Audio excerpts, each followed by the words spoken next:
So let's go back in time and talk a little bit about some of the things in your life that first initially inspired you to want to become a psychologist, to be somebody who studies people, observes people, and really helps them through those transitions and transformations in life. I've been asked that so much recently, and the only thing I can come up with, the only answer is that I am a deeply sensitive person. As a child at the Tiger Games, Lou Whitaker, if you're from Michigan, was huge, and the fans would cheer Lou, and I thought they were saying boo, and I would burst out crying.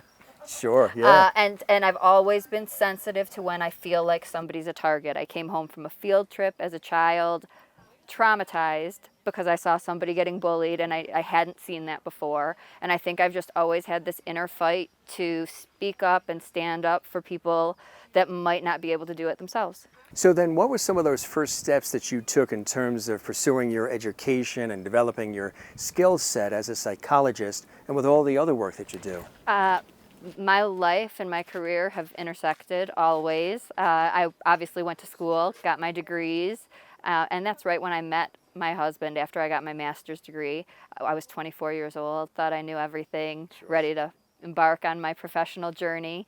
And we were together a couple years, and breaking up and that heartbreak caused me to look beyond what I was doing and considered new professional opportunities.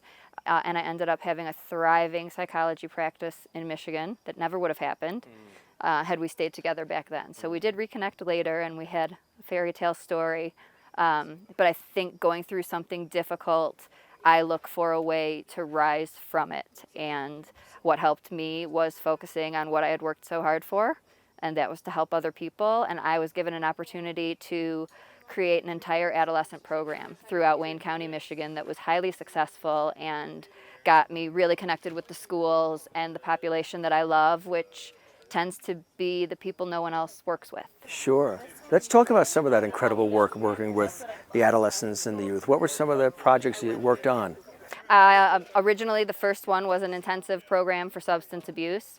That's a big issue with kids that I think we should address as soon as possible before it becomes out of control, life-altering. I have a 0 is not a size for self-esteem, eating disorders, body image. It's hard being a kid today. It was hard when I was a kid. Oh, tough, really. Right, absolutely. Surviving a suicide, unfortunately, that's something that is everywhere. High schools, colleges, it's all over, and not everywhere gives.